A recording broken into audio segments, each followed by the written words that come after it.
I'm Nima Rajan. The first televised debate of the federal election campaign saw four party leaders trading barbs in Montreal over the COVID-19 pandemic, healthcare, and systemic racism in Quebec. As the province becomes a three-way fight between the Liberals, Bloc Québécois, and Conservatives, last night's French-language debate on TVA could prove crucial to the election outcome on September 20th. The Liberals' Justin Trudeau, the Tories' Erin O'Toole, the Bloc's Yves-François Blanchet, and the NDP's Jagmeet Singh took part. The three opposition leaders accused Mr. Trudeau of unleashing an election unnecessarily amid rising COVID-19 cases and the crisis in Afghanistan. The Green Party's Anne-Amy Paul and Maxime Bernier, the leader of the People's Party of Canada, were not invited to participate. A new poll finds the majority of Canadians support the idea of COVID-19 vaccine passports. The Leger survey shows 56% of Canadian respondents say they strongly support provincial vaccine passports for indoor places, including bars, restaurants, gyms, concert halls, and festivals. This while another 25% say they somewhat support the measure. 7% were somewhat opposed, and 13% were strongly opposed. The poll was conducted last week. Canada's municipal leaders are asking federal parties for promises to pump more money into local transit systems. The Federation of Canadian Municipalities is seeking platform pledges for multi-year funding to close the budgetary gap. It is one of several asks that the Federation of Canadian Municipalities is making to federal parties today. A senator who chairs a committee set up to forge ties between the Canadian and Afghan parliaments says she is receiving daily appeals for help from Afghans that she met on official parliamentary business. Ontario Senator Salma Ataulajan says she has been flooded with calls from Afghans, including politicians and journalists, who are afraid for their safety now that the Taliban control the country. BC is reinstating restrictions on gatherings in the Northern Health region after a spike in cases. Starting Tuesday, indoor gatherings will be restricted to only one other family or 5 guests. This while outdoor gatherings will be limited to 50 people. A COVID-19 safety plan will be required for organized outdoor events of more than 200 people. The Canadian Association of People Who Use Drugs is arguing that criminalizing illicit drugs during the overdose crisis violates charter rights. The group has filed a lawsuit against the federal government in British Columbia's Supreme Court, seeking to decriminalize the possession of illicit drugs. They are saying drug dependence is well recognized as a medical condition. The lawsuit argues criminalization has created a high degree of stigma, leading many people to use drugs alone and in secret, heightening the risk of overdose. The head of a panel collecting public input about coal in the Rocky Mountains says Albertans have a lot to say on the issue. Ron Wallace says people want an overall policy for how the province will use and enjoy the Rocky Mountains, and not just directives on how and where mines can be built. Vaccine passports come into effect in Manitoba today as the province strengthens its public health measures to fend off a fourth wave of the pandemic. Proof of COVID-19 vaccination is now required to enter non-essential businesses. This is including restaurants, bars, bingo halls, gyms, and movie theaters. The province has already reintroduced a mask mandate for indoor public spaces. Canada's Transportation Safety Board has been called in to investigate a collision between 2 Canadian National Railway cargo trains that left one person injured. Local law enforcement tweeted a photo showing several train cars derailed in Prescott, Ontario, and lying on their sides. A company spokesman says no fires or dangerous goods have been found, and the cause of the collision is still under investigation. A Quebec Superior Court judge has ruled in favor of a mother who wants her 12-year-old son to get a COVID-19 shot, despite the father's opposition. The judge says the boy can be vaccinated in accordance with both his and his mother's wishes. The father argued that the boy was healthy and would not benefit from the vaccine. The father had also raised concerns about potential vaccine side effects. Nova Scotia's premier says the target of getting 75% of the province's population fully vaccinated before entering the final phase of reopening on September 15th is very firm. As of yesterday, about 71% of all Nova Scotians are fully vaccinated, with 78% having received at least one dose of vaccine. Amazon Prime Video has started production on a drama series based on Canadian author Louise Penny's best-selling detective novels. The streaming service says the Canadian Amazon original Three Pines is filming in Montreal and rural Quebec. All right, up next, we take a look at what has become a major issue in the 2021 federal election campaign, housing affordability. We'll have an interview with Dr. John Rapley, a political economist at the University of Cambridge, coming up next, where he discusses the political cost of affordable housing in Canada. Stay tuned. We'll be right back after the break.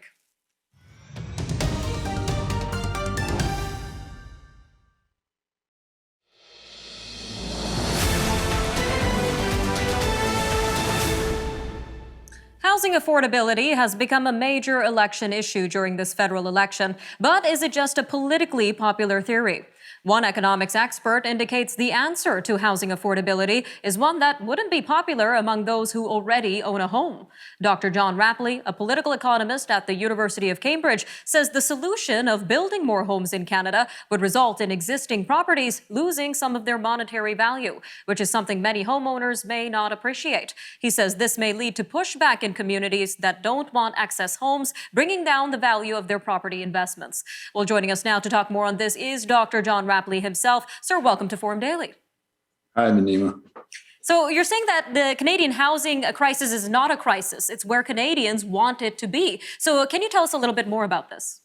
Well, it is a crisis. It's a crisis for people who are trying to get onto the property ladder. But if you think about the 2/3 of Canadians who already own property, if they were asked, is it personally for you a crisis? They would probably say, no, it's actually been really good. This is my best investment. It's going up in value. And even though in principle, I think everybody wants to see housing made affordable for everyone, they don't actually want their own property values, or not many people would be willing to take a hit to their own property values. And if you're going to make housing affordable for some people, it ends up affecting prices right across the board pretty much. And that's the problem. And how would building more homes in a community impact the overall value of homes in an area? Well, it's a question of supply and demand. If you increase the supply and the demand remains constant, the average price goes down. In practice, you can think about the way it works in a neighborhood. Developer comes in with plans to put up a new development, and the residents will often organize to push back and say they don't want it because it will affect their property values, it'll affect their quality of life. And so it becomes very hard to actually implement a policy of building new houses. And what kind of implications would this sort of pushback have on major cities like maybe Toronto or Vancouver? Well, in cities like Toronto and Vancouver, you would want to increase the density of housing. And the challenge there is that the neighborhoods that you'd want to move into closer to the center, that you'd want to build developments, are also those generally where the property values are the highest, and the residents who are already owners would probably be most resistant. So unless there was a general willingness on the part of homeowners, the 2/3 of Canadians who own their homes, to actually, as it were, participate in what would be effectively a form of wealth redistribution, I think it's going to be very difficult to bring about. It really should happen, but I think it's just, we have to be realistic. The political calculus does make it a bit of a challenge. And what sort of communities are likely to push back further housing developments? Are there any communities in particular? Well, generally, if you have a community where there's already a lot of renters, they would probably not push back so much because they consider themselves mobile. They don't have as much, as a rule, invested in a country like Canada in the community. In a community where you get principally homeowners, that's where you'd be more likely to encounter the pushback. And generally, those would be the more sought after neighborhoods. The result is that in Canada, what tends to happen is that new developments are often pushed further and further out of town into greenfields. But that, of course, contributes to another problem, which is urban sprawl, and also adds a lot of infrastructure costs over the long term. People have to commute to work. And of course, we're all supposed to be moving in the opposite direction of, in light of the climate change, that we really shouldn't be engaging in this kind of urban sprawl. So dense population is what is required. And considering that housing affordability is a top election topic, how would all of this impact the election as well? Well, it's hard to say. As I said, the rule of thumb you have in electoral democracies is that property owners are more likely to vote than renters. So it is a big issue for the share of the population that is least likely to be electorally mobilized. So that, again, is a challenge, is that the people most likely to turn out are the ones who want to, even if they want affordability to improve, they don't want their own investments to take a hit. And it's going to be a very difficult calculus to bring that about. So just about a minute left here, sir, but what would you say is the right solution to this housing affordability issue, considering all of these variables that we discussed? I think it just has to be addressed head on, Nima. I think the politicians have to be very open about this, that we have a situation in Canada where you have a share of the population which has done very well off the property boom, but it might be time for them to sort of share a bit of their wealth. And I think that has to be addressed head on. And everybody wants to dance around it and say, we'll sort of build the houses without anybody taking a hit. And I think until we're willing to have that honest conversation and or just address that very candidly, this will become an issue that we sort of dance around, but don't actually really address. All right, Dr. Rapley, great having you on Forum Daily today. Thank you again for joining us. Been a pleasure. Stay tuned, everyone. After the break, we discuss the state of technology-related jobs in Canada and the general labour force with Corinne Pullman, the Senior Vice President of National Affairs with the Canadian Federation of Independent Business. That interview coming up next, and that will follow more news from around the world. Stay tuned. We'll be right back.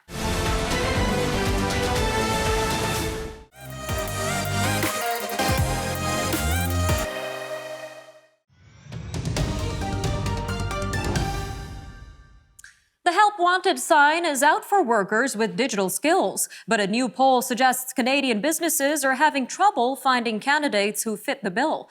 A survey by KPMG found a digital skills shortage is considered to be the #1 threat to the growth of prospects of businesses across the country. KPMG says while nearly 90% of businesses are investing in upgrading the skills of workers, more than half say they'll consider recruiting outside of Canada. However, a shortage of digital skills is not the only issue for Canadian businesses. With us to talk more about the labor issues facing small and independent businesses across Canada is Ms. Corinne Pullman, Senior Vice President of National Affairs with CFIB. Ma'am, welcome to Forum Daily. Thank you for having me. Now, digging in a little deeper in the survey here, it's saying that almost 80% of businesses have changed the way they work due to the pandemic. So let's talk about this. How has the pandemic impacted operations for small and medium-sized businesses across Canada? Well, as you can imagine, it has affected them quite significantly. Not only have many of them had to close for extended periods of time, and as a result, having to lay off a lot of employees in the process because they just couldn't afford to keep them. Others have had to pivot a little bit, go into new lines of business, perhaps add new services to what they actually already do, bringing in new digital platforms for online e-commerce, for example, doing delivery and curbside pickup. Certainly getting more involved in interacting with their clients in a different way rather than face-to-face. Maybe it's through other means. So there's been quite a bit of change happening. How much of that sticks around post-pandemic will be interesting to see, but definitely there's been quite a bit of change to many operations of many small businesses as well. And more specifically, ma'am, what kind of challenges has the pandemic brought out for the labor force as well? Well, obviously, at the first was a lot of people found themselves without a job. Many of those jobs have been brought back. However, not all of them have gone back. So that's been another challenge for a lot of small businesses because there's been sort of a shift in terms of, are people going to go back to the jobs they had before? Did they find something else in the meantime? Obviously, there is opportunities that are maybe a little bit different today than there would have been prior to the pandemic. So it really depends on the type of business. Certainly skills such as digital skills become more important if you're doing online e-commerce. A lot of small business owners don't really understand the platforms and need help to do that. So there are a number of different things, but there's still a lot of the traditional skills still needed out there too. So we just mentioned digital skills. What are the other skills that businesses are looking for in future employees, ma'am? Well, I think goes back to definitely digital skills is in there, but trades continue to be a high demand area for certain in construction and other related types of trades. But also it's still important for people to be adaptable, be problem solvers, be good communicators. And even just be enthusiastic about what you're doing. These are things that I think small business owners are looking for at this point in time. So it's still fairly broad in many different categories, but certainly there has been a shift a little bit more towards some of the digital, but definitely it's still important that you have those basic interpersonal skills as well. All right, ma'am, we've got about 2 minutes left here, but considering that we're in the middle of a federal election, we're hearing a lot of talk about the economy and jobs. What is the CFIB hearing from its members as it relates to the labor force? Well, basically today, it's a very interesting situation to be in because we're not necessarily back to full employment as we were. However, the shortage of labor also is something that's become a big deal in many parts of Canada right now. It's really hard to find people to fill the jobs. And it makes sense because so many people got laid off. They had to go find other work. They've decided to move on to other areas. Others may decide that they're not ready to go back to work. They may be still afraid, of course, of what's happening in the pandemic or have their own reasons why. So it's been a real challenge for a lot of small businesses who are really trying to get back on their feet to find the people that they need to really get their business back up and running. So that's probably the single biggest challenge a lot of them are facing right now. All right, ma'am. So what is the solution here? What is the CFIB recommending the next federal government do to bring back jobs to Canada? Well, essentially, we're looking for ways to help businesses hire. So costs of hiring are huge. So are there ways that we can help with those costs of hiring through training incentives? Making sure that there is training happening for those new skills that are developing that are focused on small businesses as well will be important. And I say thirdly, it would probably be around immigration. What are we doing in the immigration system to make sure we're connecting new immigrants with the jobs that are available in Canada today? That's an important piece of this as well. So those are some of the key pieces we're looking for from all the parties. All right, Ms. Corinne Pullman from CFIB, thank you again for joining us today on Forum Daily. Thank you. All right, stay tuned. We've got top stories from around the world coming up next as U.S. authorities investigate reports of oil spills after Hurricane Ida. New Zealand authorities shoot a terrorist after a stabbing spree, and Pakistan urges international aid for Afghanistan. These stories and more news from around the world coming up next on Forum Daily. So stay tuned, everyone. We'll be right back after some short messages coming up next.